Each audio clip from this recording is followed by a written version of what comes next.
Antes que la gran ciudad de Nínive se arrepintiera, había un secreto en el corazón de un profeta, un hombre que decidió huir de la presencia del Señor.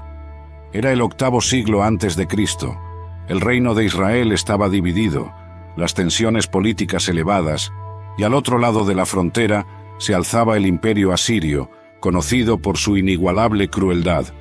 En este escenario encontramos a Jonás, hijo de Amitai, un profeta del Dios de Israel. Una mañana común, mientras Jonás contemplaba el horizonte desde su hogar en Gat-Hefer, la palabra de Jehová vino a él con claridad absoluta.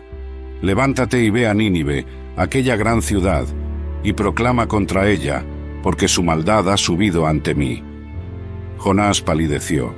El mandato divino resonaba en su interior como un trueno inesperado. Nínive no era simplemente una ciudad extranjera, era la capital del imperio asirio, el símbolo de todo lo que Israel temía y odiaba.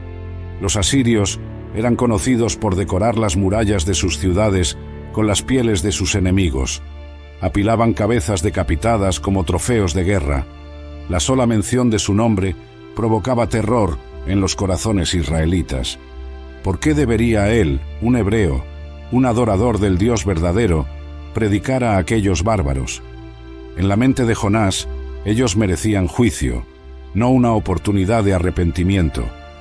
La orden divina se repetía incesante en su mente, pero Jonás ya había tomado una decisión. Si Dios quería advertir a Nínive, tendría que encontrar a otro mensajero. Con determinación en su mirada, Jonás reunió sus escasas pertenencias y algo de dinero. No iría al este, hacia Nínive. Viajaría en dirección opuesta, tan lejos como fuera posible.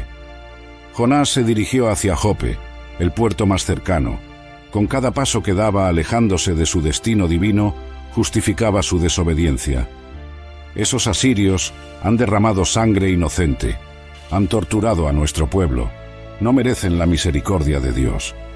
Al llegar al concurrido puerto de Jope, el aroma salado del mar y los gritos de mercaderes llenaban el aire. Jonás buscó entre los numerosos barcos hasta encontrar uno que se dirigía a Tarsis, en el extremo opuesto del mundo conocido. Y Jonás se levantó para huir de la presencia de Jehová a Tarsis. Descendió a Jope y halló un barco que partía para Tarsis. Pagó su pasaje y entró en él para irse con ellos a Tarsis, lejos de la presencia de Jehová.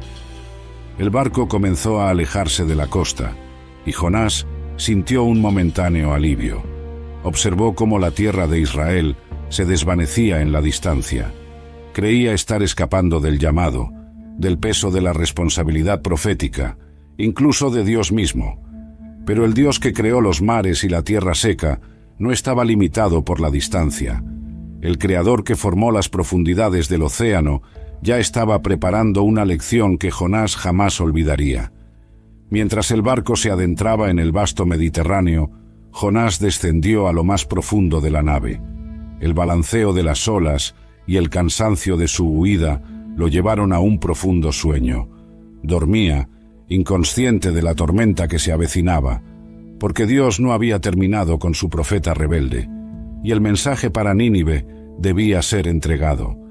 El cielo mediterráneo, antes claro como zafiro, comenzó a oscurecerse con nubes amenazantes. Lo que había empezado como un viaje tranquilo, pronto se convertiría en una lucha por la supervivencia. Pero Jehová hizo levantar un gran viento en el mar, y se hizo una tempestad tan grande que el barco estaba en peligro de naufragar. Los marineros, hombres experimentados que habían enfrentado innumerables tormentas, reconocieron que esta era diferente. Las olas se elevaban como montañas líquidas, y el viento aullaba con furia sobrenatural. El pavor se apoderó de los navegantes. En su desesperación, cada uno clamaba a su Dios. Arrojaron al mar la carga para aligerar la nave que crujía bajo la presión de los elementos desatados. Mientras la tripulación luchaba por mantener el barco a flote, Jonás dormía en lo más profundo de la embarcación. Su sueño era tan pesado como el peso de su desobediencia. El capitán, sorprendido por tal comportamiento en medio del caos, descendió y encontró al profeta durmiendo. Lo sacudió violentamente. «¿Qué tienes, dormilón? Levántate, invoca a tu Dios. Quizá tu Dios se ocupará de nosotros para que no perezcamos. Jonás despertó sobresaltado. El violento balanceo y los gritos de pánico lo devolvieron a la realidad que intentaba evadir. La ironía era palpable, un pagano instando al profeta a orar. En la cubierta, la tripulación había llegado a una conclusión. Alguien entre ellos había ofendido a los dioses. Esta tormenta no era natural. Decidieron echar suertes para descubrir al culpable. Y dijeron entre sí: «Venid, echemos suertes, para que sepamos por causa de quién nos ha venido este mal». Echaron suertes, y la suerte cayó sobre Jonás. Los ojos de todos se volvieron hacia él, llenos de miedo y acusación. Le interrogaron con urgencia: «Decláranos ahora por qué nos ha venido este mal. ¿Qué oficio tienes? ¿De dónde vienes? ¿Cuál es tu tierra y de qué pueblo eres?». Ante la presión de sus preguntas, Jonás finalmente confesó: «Soy hebreo, y temo a Jehová, Dios de los cielos, que hizo el mar y la tierra». La confesión de Jonás causó aún más terror entre los marineros. Comprendieron que no estaban lidiando con alguna deidad menor del panteón pagano, sino con el creador mismo de los elementos que amenazaban con destruirlos. Con temblor en su voz preguntaron: «¿Por qué has hecho esto?». Porque ellos sabían que huía de la presencia de Jehová, pues él se lo había declarado. La tormenta se intensificaba, las olas golpeaban con más fuerza y el barco comenzaba a desintegrarse. En ese momento crítico, Jonás comprendió que no había escapatoria. Su desobediencia había puesto en peligro vidas inocentes. Con voz firme, Jonás les dijo: «Tomadme y lanzadme al mar, y el mar se calmará, porque yo sé que por mi causa ha venido esta gran tempestad sobre vosotros». Los marineros, contrario a lo esperado, no quisieron sacrificar al profeta inmediatamente. Redoblaron sus esfuerzos para remar hacia tierra, pero fue imposible. La furia del mar solo aumentaba contra ellos. Finalmente, comprendiendo que no había alternativa, clamaron a Jehová: «Te rogamos, Jehová, que no perezcamos nosotros por la vida de este hombre, ni pongas sobre nosotros sangre inocente, porque tú, Jehová, has hecho como has querido». Y tomaron a Jonás y lo arrojaron al turbulento mar. Instantáneamente, el mar cesó en su furia. Las aguas embravecidas se calmaron con una rapidez sobrenatural. La repentina paz causó un temor reverente en los marineros, quienes ofrecieron sacrificios a Jehová y le hicieron votos. Mientras tanto, Jonás se hundía en las profundidades. El agua fría envolvía su cuerpo, mientras descendía hacia lo que parecía ser su fin. Pero Dios, en su misteriosa providencia, tenía otros planes. Las aguas se cerraron sobre Jonás. La luz desaparecía mientras se hundía más y más profundo. El profeta fugitivo había aceptado su muerte como consecuencia de su desobediencia, pero el Señor no había terminado con él. Pero Jehová tenía preparado un gran pez que tragase a Jonás, y estuvo Jonás en el vientre del pez 3 días y 3 noches. La oscuridad era absoluta. El espacio confinado y la humedad envolvente crearon un entorno que desafiaba toda esperanza. El hedor a descomposición y ácidos digestivos llenaba el reducido espacio donde Jonás había sido depositado. En esta prisión viviente, alejado de todo contacto humano, Jonás finalmente enfrentó la realidad de su situación. No podía huir más lejos. No podía escapar de la presencia del Creador. En la profundidad del abismo marino, en el vientre de la bestia, Jonás encontró el momento de confrontación que tanto había evitado. Y oró Jonás a Jehová su Dios desde el vientre del pez, diciendo: «Clamé en mi angustia a Jehová, y él me oyó. Desde el seno del Seol clamé, y mi voz escuchaste. Me echaste a lo profundo, en medio de los mares, y me rodeó la corriente. Todas tus ondas y tus olas pasaron sobre mí». Entonces dije: «Desechado, soy de delante de tus ojos, mas aún veré tu santo templo». Las aguas me rodearon hasta el alma, me rodeó el abismo, el alga se enredó a mi cabeza. Descendí a los cimientos de los montes, la tierra echó sus cerrojos sobre mí para siempre, mas tú sacaste mi vida de la sepultura, Jehová Dios mío. Cuando mi alma desfallecía en mí, me acordé de Jehová, y mi oración llegó hasta ti en tu santo templo. Los que siguen vanidades ilusorias, su misericordia abandonan. Mas yo con voz de alabanza te ofreceré sacrificios, pagaré lo que prometí, la salvación es de Jehová. En la oscuridad más profunda, Jonás experimentó una transformación interior. Su oración revelaba un corazón que finalmente reconocía su error y la suprema autoridad de Dios. Es notable que Jonás habla de su liberación como si ya hubiera ocurrido, mostrando una renovada fe en el Dios que tiene poder sobre la vida y la muerte. El tiempo transcurría lentamente en aquella extraña prisión submarina. Cada hora parecía una eternidad, mientras Jonás reflexionaba sobre su vida, su llamado y su futuro. El profeta que había intentado huir de Dios, ahora anhelaba su presencia más que nada en el mundo. Durante 3 días y 3 noches completos, Jonás permaneció en el vientre del gran pez. Este periodo de tiempo no fue casual, sino divinamente designado. Siglos después, Jesús mismo señalaría esta experiencia como una prefiguración de su propia muerte y resurrección. Porque como estuvo Jonás en el vientre del gran pez 3 días y 3 noches, así estará el Hijo del Hombre en el corazón de la tierra 3 días y 3 noches. Al tercer día, cuando el proceso de transformación interior estaba completo, cuando la lección había sido aprendida, Dios intervino nuevamente. Entonces habló Jehová al pez, y vomitó a Jonás en tierra seca. La súbita expulsión del vientre del pez fue tan traumática como su ingreso. Jonás se encontró repentinamente bajo la luz del sol, respirando aire fresco, tendido sobre la arena de una playa desconocida. Sus ropas estaban deterioradas por los ácidos digestivos, su piel blanqueada por la falta de sol, y su cuerpo debilitado por la falta de alimento. Pero estaba vivo. Había experimentado una resurrección simbólica, un nuevo comienzo otorgado por gracia divina. Mientras Jonás recuperaba sus fuerzas en aquella playa solitaria, sabía que el llamado original seguía vigente. Nínive esperaba.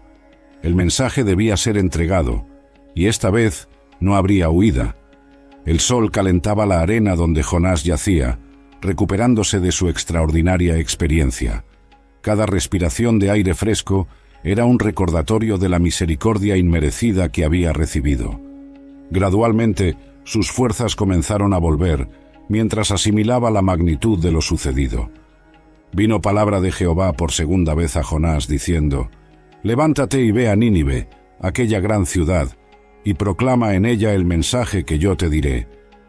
Esta vez, no hubo resistencia en el corazón del profeta. La experiencia en el vientre del pez había quebrantado su obstinación. Con humildad renovada, Jonás se levantó y comenzó su largo viaje hacia Nínive. El camino desde la costa mediterránea hasta la gran ciudad asiria era arduo. Cientos de kilómetros a través de terrenos hostiles, desiertos implacables y montañas escarpadas. Cada paso que daba, Jonás reflexionaba sobre la lección aprendida en las profundidades. A medida que avanzaba hacia el este, el paisaje cambiaba gradualmente. Las tierras fértiles de Israel quedaron atrás, dando paso a regiones más áridas. Los días se convertían en semanas, mientras Jonás seguía la antigua ruta comercial que conectaba el Mediterráneo con Mesopotamia. Durante las noches, bajo el manto estrellado del desierto, Jonás contemplaba su misión. ¿Qué mensaje exacto debía entregar? ¿Cómo sería recibido en la capital del imperio más temido de la época? El profeta que una vez huyó ahora enfrentaba estas preguntas con valor renovado. Finalmente, luego de semanas de travesía, Jonás divisó el horizonte de Nínive. La vista era imponente. Las murallas masivas que protegían la ciudad se extendían por kilómetros, adornadas con relieves que glorificaban las conquistas asirias. Torretas de vigilancia se alzaban a intervalos regulares y soldados armados patrullaban las entradas. Las escrituras describen a Nínive como aquella gran ciudad, tan grande que se necesitaban 3 días para recorrerla. No era simplemente una ciudad, sino un vasto complejo urbano que albergaba a miles de personas, palacios monumentales, templos a dioses paganos y el centro administrativo del imperio que había aterrorizado a las naciones circundantes. Al acercarse a las puertas de la ciudad, Jonás se sintió minúsculo ante tal despliegue de poder humano. Los guardias lo observaron con sospecha, un extranjero solitario, con rasgos claramente hebreos, en la capital del imperio que había subyugado a Israel. Y comenzó Jonás a entrar por la ciudad, camino de un día, y proclamaba diciendo: «De aquí a 40 días Nínive será destruida». El mensaje era brutalmente simple. No había condiciones, no había «a menos que se arrepientan». Era una proclamación de juicio inminente en solo 40 días. Jonás recorría las calles concurridas, repitiendo las palabras de condenación con voz potente que resonaba entre los edificios. La reacción inicial fue de burla. Algunos lo tomaron por loco, otros simplemente lo ignoraron. Para los orgullosos asirios, la idea de que su magnífica capital pudiera ser destruida parecía absurda. Habían conquistado naciones enteras, habían derribado ciudades fortificadas. ¿Quién podría amenazar su poderío? Sin embargo, algo extraño comenzó a suceder. Las palabras de Jonás, pronunciadas con la convicción de quien ha visto el poder de Dios en acción, empezaron a penetrar en los corazones. Quizás fue la mirada en sus ojos, que reflejaba una experiencia sobrenatural. Quizás fue el momento histórico particular, cuando el imperio enfrentaba algunas derrotas militares o desastres naturales que habían debilitado su confianza. Jonás continuó su proclamación por toda la ciudad. El mensaje divino era breve, pero su impacto crecía con cada repetición. Al final del primer día, el rumor sobre el profeta extranjero y su ominosa advertencia había llegado a todos los rincones de Nínive, incluso al palacio real. La semilla del temor había sido plantada en el corazón de la ciudad más poderosa del mundo antiguo, y contra todas las expectativas de Jonás, esa semilla comenzaría a brotar de manera sorprendente. Capítulo 5. El arrepentimiento de Nínive. Mientras el sol se levantaba sobre Nínive al día siguiente, un cambio imperceptible había comenzado a manifestarse. Las palabras del extraño profeta hebreo no habían caído en oídos sordos como Jonás había anticipado, y los hombres de Nínive creyeron a Dios y proclamaron ayuno y se vistieron de cilicio desde el mayor hasta el menor de ellos. La respuesta de los ninivitas era asombrosa. En vez de apresar al profeta extranjero o simplemente ignorar sus palabras, la población comenzó a mostrar señales de un arrepentimiento genuino. Las calles que ayer bullían con la actividad normal de una gran metrópolis, hoy estaban silenciosas. El mercado, usualmente lleno de comerciantes vocingleros y compradores regateando, permanecía casi desierto. En su lugar, grupos de personas se reunían para orar, vestidas con ásperos sacos de cilicio en señal de humillación. Jonás observaba esta transformación con incredulidad. Estos eran los mismos asirios conocidos por su crueldad implacable, por decorar las murallas de sus ciudades con las pieles de sus enemigos vencidos. ¿Cómo podían mostrar tal sensibilidad espiritual? La noticia del extraño profeta y su mensaje llegó hasta el palacio real.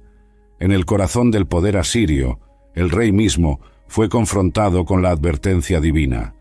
Y llegó la noticia hasta el rey de Nínive, y se levantó de su trono, y se quitó su manto, y se cubrió de cilicio, y se sentó sobre ceniza. La imagen era extraordinaria. El monarca más poderoso del mundo conocido, acostumbrado a vestir con las más finas túnicas de púrpura y a sentarse en un trono adornado con oro y marfil, ahora se despojaba de sus insignias reales. En un acto de profunda humildad, se cubría con el áspero cilicio y se sentaba sobre cenizas. El rey no se contentó con su arrepentimiento personal. Emitió un decreto oficial que se proclamó por toda Nínive. Por mandato del rey y de sus grandes, que hombres y animales, bueyes y ovejas no gusten nada, no se les dé alimento, ni beban agua, sino cúbranse de cilicio hombres y animales, y clamen a Dios fuertemente, y conviértase cada uno de su mal camino y de la violencia que hay en sus manos. ¿Quién sabe si se volverá y se arrepentirá Dios y se apartará del ardor de su ira, y no pereceremos? El decreto real revelaba una comprensión sorprendente de los principios divinos.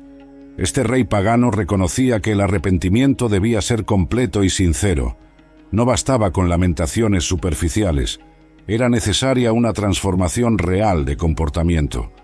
La ciudad entera se sumió en un ayuno colectivo de proporciones sin precedentes. Incluso los animales fueron incluidos en esta manifestación de duelo nacional. Los mugidos de ganado hambriento se mezclaban con los lamentos humanos, creando una sinfonía de arrepentimiento que ascendía hacia el cielo. Lo más significativo del decreto era su enfoque en la violencia. Los asirios eran temidos precisamente por su brutalidad en la guerra. Sus conquistas estaban marcadas por una crueldad calculada que servía para intimidar a potenciales rebeldes. El rey ahora ordenaba explícitamente abandonar esta violencia que había definido la identidad nacional. Mientras recorría las calles de Nínive, Jonás pudo observar escenas sorprendentes. Soldados que dejaban sus armas a un lado para arrodillarse en oración. Funcionarios del palacio que repartían sus riquezas entre los necesitados. Familias enteras reunidas, cubiertas de cilicio, clamando por misericordia. El arrepentimiento parecía abarcar todos los niveles sociales y todos los aspectos de la vida. Era precisamente el tipo de respuesta que cualquier profeta habría soñado provocar con su mensaje.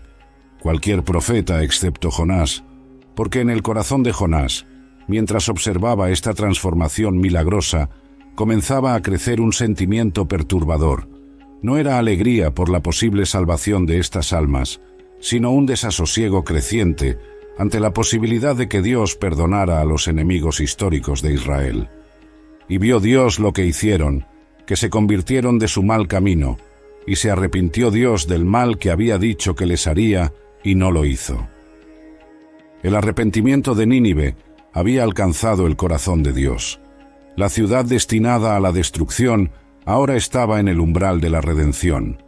Una transformación que debería haber llenado de gozo el corazón del mensajero divino. Pero Jonás, el profeta que había cumplido su misión con éxito incomparable, estaba a punto de revelar cuán profundos eran sus prejuicios y cuán limitada su comprensión de la misericordia divina. Los 40 días de plazo se acercaban a su fin. Nínive permanecía intacta. No había señales de la destrucción anunciada. Los cielos no habían lanzado fuego, la tierra no se había abierto, y ningún ejército enemigo se acercaba a las murallas. La ciudad arrepentida continuaba su existencia, ahora transformada por una oleada de renovación espiritual. Pero esto desagradó a Jonás en extremo, y se enojó. En vez de celebrar el éxito asombroso de su misión profética, Jonás ardía de indignación. Mientras la ciudad experimentaba una transformación espiritual sin precedentes, el mensajero de Dios rumiaba su descontento en soledad. Y oró a Jehová y dijo: «Ah, Jehová, ¿no es esto lo que yo decía estando aún en mi tierra? Por eso me anticipé a huir a Tarsis, porque sabía yo que tú eres Dios clemente y misericordioso, lento para la ira y de grande misericordia, y que te arrepientes del mal. Ahora pues, Jehová, te ruego que me quites la vida, porque mejor me es la muerte que la vida». Por fin, Jonás revelaba el verdadero motivo de su huida inicial. No había sido miedo lo que lo impulsó a embarcar hacia Tarsis, sino un conocimiento profundo del carácter misericordioso de Dios. El profeta sabía que si los ninivitas se arrepentían, Dios los perdonaría, y esto era precisamente lo que Jonás no deseaba. La respuesta divina fue sorprendentemente suave ante tal actitud. «Haces tú bien en enojarte tanto». La pregunta penetrante invitaba a Jonás a examinar su corazón. ¿Era justificable su ira ante la misericordia divina? ¿Tenía derecho a cuestionar la compasión de Dios hacia un pueblo arrepentido? Jonás, sin embargo, no estaba dispuesto a rendirse fácilmente. Salió de la ciudad y se dirigió hacia el oriente. Allí construyó una pequeña enramada para protegerse del sol abrasador y se sentó a observar qué ocurriría con la ciudad. En su corazón, quizás aún esperaba que Dios cambiara de opinión. Quizás pensaba que el arrepentimiento de Nínive no era suficientemente sincero o profundo como para merecer el perdón divino. Quizás simplemente no podía superar sus propios prejuicios nacionales contra los asirios, el pueblo que había causado tanto sufrimiento a Israel. Bajo el sol implacable del desierto mesopotámico, Jonás esperaba y observaba desde la distancia. La incomodidad física reflejaba su malestar interior. Su enramada ofrecía escasa protección contra el calor del día. Entonces, Jehová Dios preparó una calabacera, la cual creció sobre Jonás para que hiciese sombra sobre su cabeza y le librase de su malestar. Y Jonás se alegró grandemente por la calabacera. Esta planta milagrosa, que creció en una sola noche, proporcionó un alivio bienvenido para el profeta malhumorado. La sombra fresca bajo las amplias hojas le permitió descansar del calor agobiante.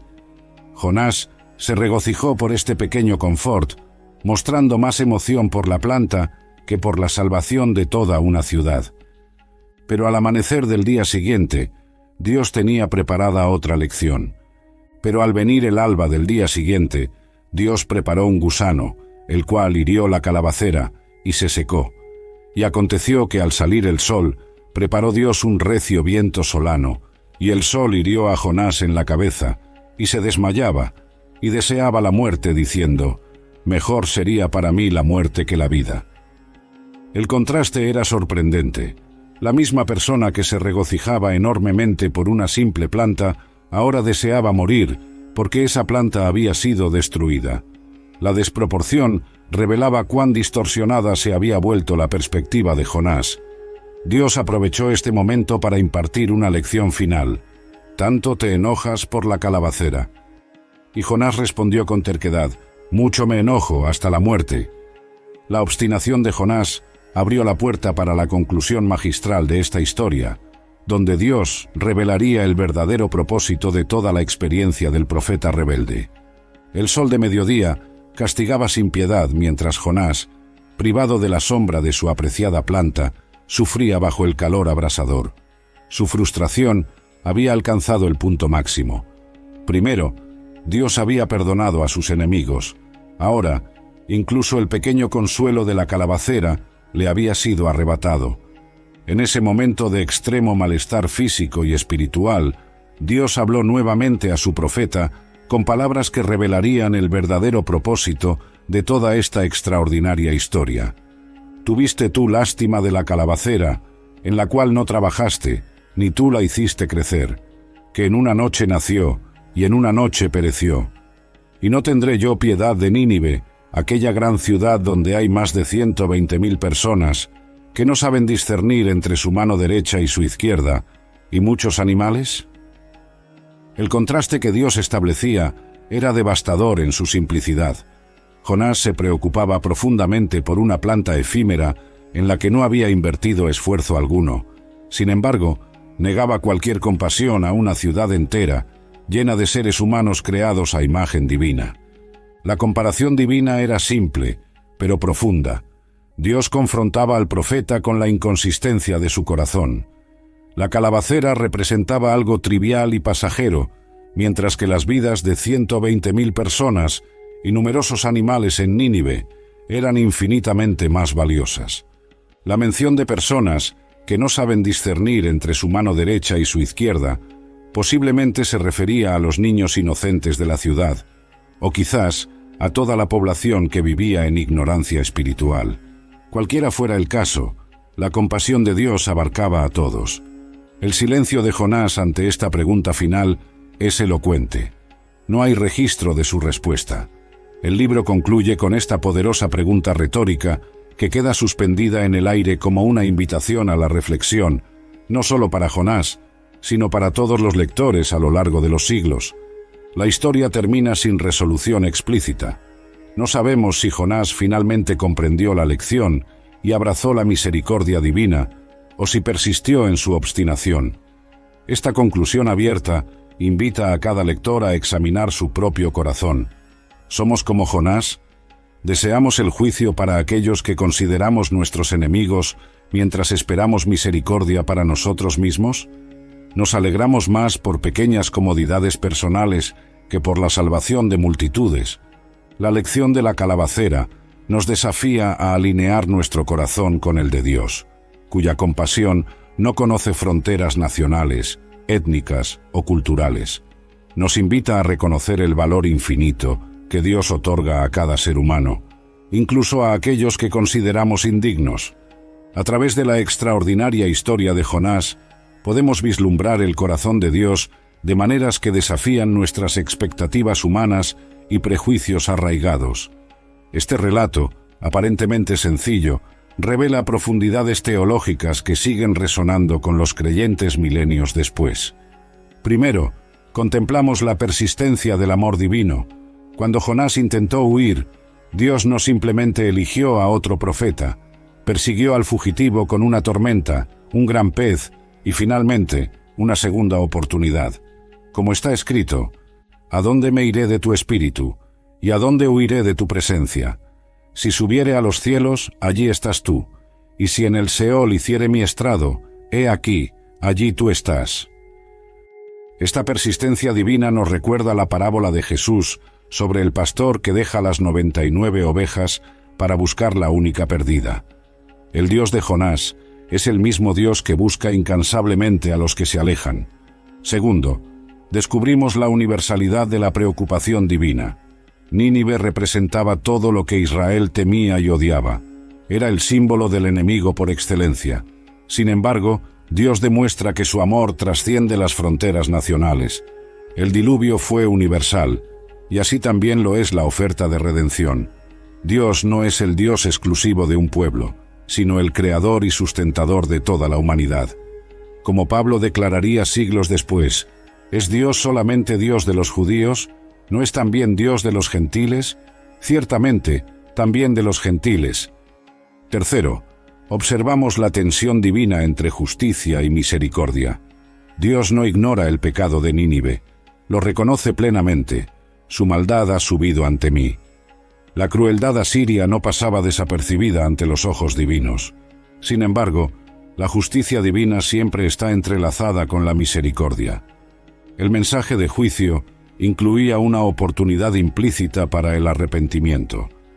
Los 40 días de plazo no eran solo una cuenta regresiva para la destrucción, sino una ventana para la transformación. Como declara el profeta Joel, «Rasgad vuestro corazón, y no vuestros vestidos, y convertíos a Jehová vuestro Dios, porque misericordioso es y clemente, tardo para la ira y grande en misericordia, y que se duele del castigo». Cuarto, contemplamos la respuesta divina al arrepentimiento genuino. Cuando Nínive se arrepintió, desde el rey hasta el más humilde de los ciudadanos, Dios respondió con perdón. No hubo período de prueba, no hubo castigo reducido. La ciudad fue completamente perdonada. Este principio atraviesa toda la Escritura. Como promete Dios a través del profeta Ezequiel, si el impío se apartare de todos sus pecados que hizo, y guardare todos mis estatutos, e hiciere según el derecho y la justicia, de cierto vivirá, no morirá. Quinto, somos testigos de la paciencia divina con sus siervos imperfectos. Dios no rechaza a Jonás por su actitud. En lugar de castigar su ira injustificada, el Señor le enseña pacientemente a través de la lección de la calabacera. Esta paciencia nos recuerda cómo Dios trató con Moisés, David, Elías y tantos otros siervos que, a pesar de sus momentos de debilidad, fueron usados poderosamente. Como escribe el salmista, «Como el Padre se compadece de los hijos, se compadece Jehová de los que le temen, porque Él conoce nuestra condición, se acuerda de que somos polvo». Por último, percibimos el propósito redentor que subyace a todas las acciones divinas. La experiencia de Jonás en el vientre del pez, su misión a Nínive, incluso la lección de la calabacera, todo estaba diseñado no solo para salvar a los ninivitas, sino también para transformar el corazón del propio profeta. Dios obra simultáneamente en múltiples niveles. Mientras redime a una ciudad entera, también busca redimir los prejuicios de su mensajero. Esto nos recuerda que Dios está constantemente trabajando para conformarnos a su imagen, incluso mientras nos usa para sus propósitos más amplios. El corazón de Dios, revelado en Jonás, es el mismo corazón que vemos plenamente manifestado en Cristo Jesús, quien no solo proclamó el juicio sobre el pecado, sino que llevó ese juicio sobre sí mismo para que nosotros pudiéramos recibir misericordia.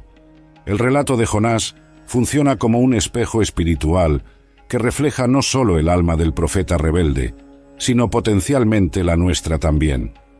Al examinar las actitudes y acciones de Jonás, podemos descubrir aspectos inquietantes de nuestra propia condición espiritual. Primero, Jonás nos muestra el peligro del nacionalismo religioso. Su renuencia a predicar a Nínive no provenía de temor personal, sino de un deseo de ver destruidos a los enemigos de Israel. Había confundido los propósitos de Dios con la agenda política de su nación. ¿Cuántas veces no caemos en la misma trampa? Transformamos a Dios en una deidad tribal que bendice exclusivamente a los nuestros y castiga a los otros. Olvidamos que la misión divina trasciende nuestras divisiones humanas. Como escribiría Juan siglos después, de tal manera amó Dios al mundo, que ha dado a su Hijo unigénito, para que todo aquel que en él cree no se pierda, mas tenga vida eterna.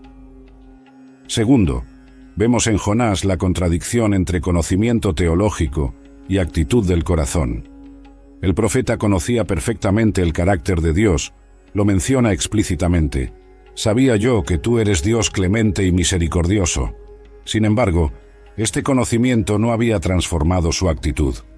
¿Cuántos de nosotros poseemos conocimiento bíblico sin permitir que transforme nuestras actitudes? Recitamos, ama a tus enemigos, mientras albergamos rencor. Hablamos de gracia, mientras juzgamos implacablemente a otros. Como advierte Santiago, pero sed hacedores de la palabra, y no tan solamente oidores, engañándoos a vosotros mismos. Tercero, Jonás ejemplifica nuestra tendencia a la autocompasión selectiva. Se preocupó profundamente por su propia incomodidad, hasta el punto de desear la muerte cuando perdió la sombra de su planta. Sin embargo, no mostró compasión por el destino de toda una ciudad. ¿No hacemos lo mismo? Nos angustiamos por pequeñas inconveniencias personales mientras permanecemos indiferentes ante el sufrimiento masivo. Nos consumimos por problemas triviales mientras ignoramos crisis humanitarias. Como nos recuerda Pablo, no mirando cada uno por lo suyo propio, sino cada cual también por lo de los otros. Cuarto, observamos en Jonás la resistencia a la transformación espiritual. A pesar de experimentar un milagro extraordinario en el vientre del pez, Jonás mantuvo su actitud obstinada.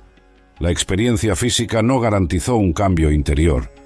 ¿Cuántas veces permanecemos inalterados por experiencias espirituales profundas? Podemos experimentar la presencia de Dios en adoración, recibir respuestas milagrosas a oraciones, y aún así, volver rápidamente a nuestros patrones de pensamiento y comportamiento antiguos. Como lamenta el salmista, se olvidaron de sus obras y de las maravillas que les había mostrado. Quinto, Jonás ilustra nuestro deseo de controlar la gracia divina. El profeta quería determinar quién merecía la misericordia de Dios. Estaba dispuesto a que Dios fuera misericordioso con Israel, pero no con Nínive. ¿No tratamos también nosotros de convertir la gracia en algo que podemos administrar? Decidimos quién merece perdón y quién no. Establecemos límites a la misericordia que Dios puede mostrar. Como Jesús confrontó a los fariseos, id, pues, y aprended lo que significa: misericordia quiero, y no sacrificio. Por último, vemos en Jonás el peligro del éxito sin transformación. Su predicación provocó quizás el avivamiento más grande registrado en las Escrituras, una ciudad entera arrepentida. Sin embargo, este éxito ministerial no produjo satisfacción en Jonás, porque su corazón no estaba alineado con los propósitos divinos. ¿Cuántos de nosotros buscamos éxito externo mientras descuidamos la transformación interna? Podemos lograr grandes cosas para Dios mientras nuestros corazones permanecen distantes de Él. Como advirtió Jesús, porque ¿qué aprovechará al hombre si ganare todo el mundo y perdiere su alma? La historia de Jonás nos invita a un examen profundo del alma. Nos desafía a confrontar nuestros prejuicios, a expandir nuestra comprensión de la misericordia divina y a alinear nuestros corazones con los propósitos redentores de Dios para todas las naciones. El impacto de la historia de Jonás trasciende su contexto histórico inmediato. A través de los siglos, su narrativa ha ejercido una influencia profunda en la fe judía y cristiana, estableciendo principios teológicos perdurables y prefigurando verdades mesiánicas. Primero, Jonás ocupa un lugar único en la tradición profética de Israel. Mientras que la mayoría de los profetas fueron enviados a Israel o Judá, Jonás fue comisionado específicamente para una nación gentil. Este precedente ampliaba radicalmente la comprensión de la audiencia de la palabra divina. Siglos después, el apóstol Pedro tendría una revelación similar cuando Dios le mostró que el Evangelio debía llegar a los gentiles. De verdad comprendo que Dios no hace acepción de personas, sino que en toda nación se agrada del que le teme y hace justicia. Segundo, la experiencia de Jonás en el vientre del pez adquirió un significado profundo en el Nuevo Testamento. Jesús mismo la señaló como una prefiguración de su muerte y resurrección. Porque como estuvo Jonás en el vientre del gran pez 3 días y 3 noches, así estará el Hijo del Hombre en el corazón de la tierra 3 días y 3 noches. Los hombres de Nínive se levantarán en el juicio con esta generación y la condenarán, porque ellos se arrepintieron a la predicación de Jonás, y he aquí más que Jonás en este lugar. En estas palabras, Jesús no solo validó la historicidad del relato de Jonás, sino que estableció un vínculo directo entre la experiencia del profeta y su propia misión redentora. El signo de Jonás se convirtió en una referencia a la resurrección, el evento central de la fe cristiana. Tercero, la respuesta de los ninivitas estableció un patrón de arrepentimiento auténtico que sigue siendo ejemplar. Su respuesta combinó elementos esenciales: reconocimiento del pecado, manifestación externa de dolor, cilicio y ceniza, cambio de comportamiento, abandonar la violencia, y esperanza en la misericordia divina.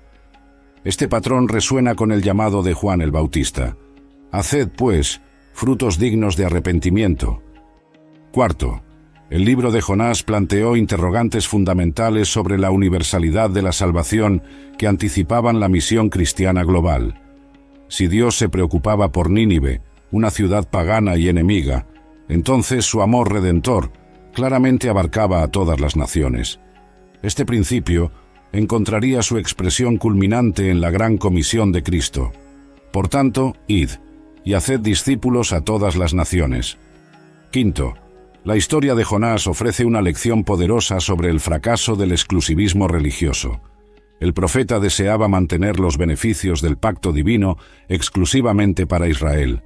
Este tipo de pensamiento sería desafiado repetidamente en el ministerio de Jesús. Y tengo otras ovejas que no son de este redil. Aquellas también debo traer, y oirán mi voz, y habrá un rebaño y un pastor.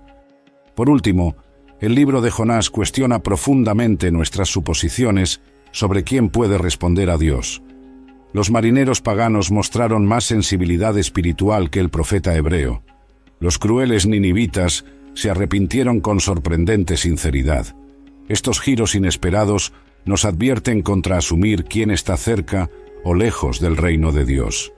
Como Jesús desafió a los líderes religiosos de su tiempo: de cierto os digo que los publicanos y las rameras van delante de vosotros al reino de Dios. La historia aparentemente simple de un profeta rebelde, un gran pez y una ciudad perdonada continúa desafiándonos siglos después. Nos invita a examinar nuestras actitudes hacia los otros, a confrontar la inconsistencia entre nuestro conocimiento teológico y nuestras actitudes, y a abrazar la amplitud asombrosa de la misericordia divina. El legado de Jonás permanece como un testimonio poderoso de que el amor de Dios trasciende todas nuestras categorías humanas, y que su misericordia está disponible para todos aquellos que se vuelven a Él con corazones verdaderamente arrepentidos. Y así como Jesús superó el signo de Jonás con su victoria sobre la muerte, somos llamados a superar la mentalidad limitada de Jonás para abrazar la visión divina de redención para todas las naciones. Porque así como Jonás fue un signo para los ninivitas, el Evangelio es poder de Dios para salvación a todo aquel que cree. Y en este Evangelio la justicia y la misericordia de Dios se encuentran perfectamente en la cruz de Cristo, donde el juicio contra el pecado fue ejecutado para que la gracia pudiera fluir libremente hacia toda la humanidad. Este es el legado eterno de Jonás, un llamado a proclamar el mensaje divino a un mundo que, como Nínive, espera escuchar las buenas nuevas de un Dios que desea perdonar, redimir y restaurar a todos los que se vuelven a Él con fe y arrepentimiento.